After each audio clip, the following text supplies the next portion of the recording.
प्रदेश कांग्रेस में बगावत शुरू हो गई है। नरेश ज्ञानचंदानी ने कांग्रेस से इस्तीफा दे दिया है। पीसीसी चीफ जीतू पटवारी को इस्तीफा भेजा। बता दें कि 37 साल तक कांग्रेस पार्टी में सक्रिय रहे ज्ञानचंदानी हुजूर विधानसभा से कांग्रेस प्रत्याशी रहे थे। पार्टी की प्राथमिक सदस्यता छोड़ने का फैसला किया है। ज्ञानचंदानी ने कहा कि उन्होंने हमेशा पार्टी हित को सर्वोपरि रखा और कभी किसी पद की मांग नहीं की।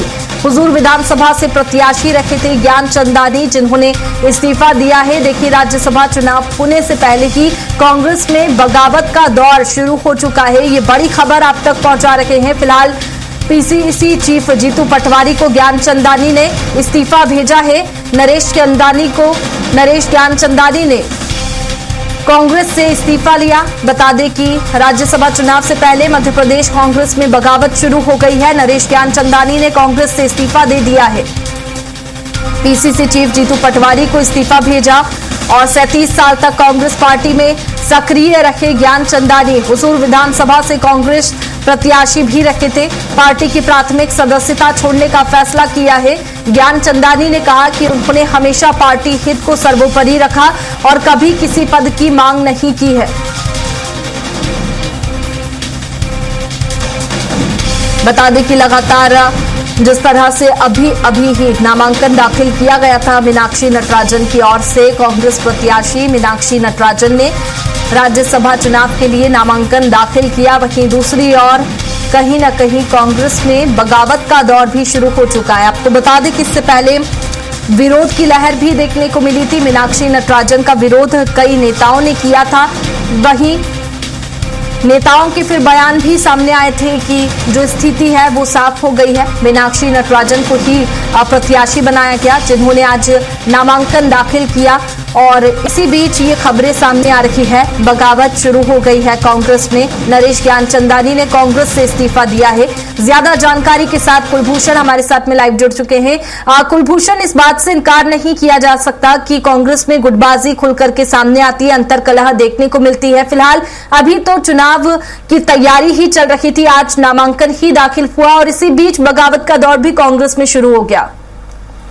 देखिए, कांग्रेस में नरेश ज्ञानचंदानी जो कि एक वरिष्ठ नेता है, तकरीबन 37 साल से अधिक सालों से जुड़े वो पार्टी से रहे हैं। इसके साथ ही 2 बार कांग्रेस ने उनको हुजूर विधानसभा से प्रत्याशी बनाया है। हालांकि दोनों बार उनको चुनाव में हार मिली है। दिग्विजय सिंह जो कि मध्य प्रदेश के पूर्व मुख्यमंत्री हैं, उनको राज्यसभा नहीं भेजने की वजह से उन्होंने इस्तीफा दिया है।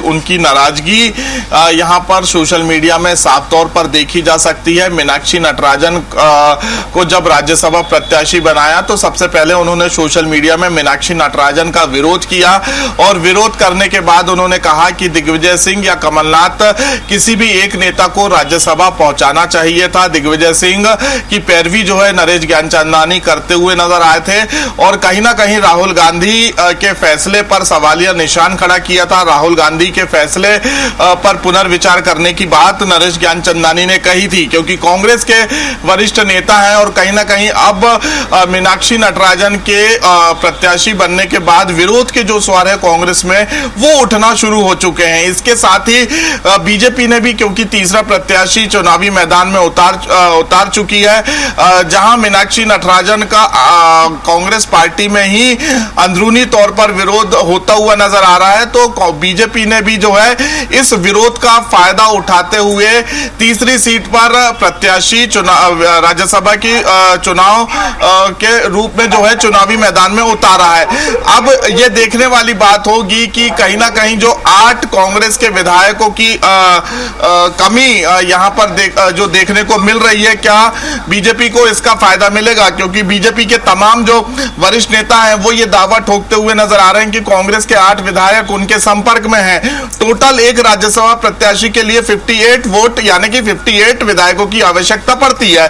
58 में से बीजेपी के पास तीसरी सीट के लिए 50 विधायकों की संख्या है। 50 विधायकों की संख्या के साथ साथ बीजेपी ये दावा कर रही कि कांग्रेस के 8 विधायक उनके संपर्क में हैं, तो टोटल ये संख्या जो हो जाती है वो 58 हो जाती है।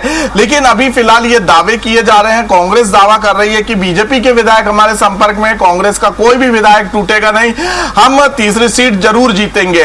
अब ये तो वक्त ही बताएगा, 18 जून की तारीख ही बताएगी कि आखिरकार तीसरी सीट पर बीजेपी के महेश। फिलहाल देखिए कुलभूषण, अब कांग्रेस ने भी अपनी रणनीति तेज कर दी है। देखने वाली बात होगी कि चुनाव में क्या कुछ होगा। कुलभूषण, बहुत शुक्रिया आपका तमाम जानकारी के लिए।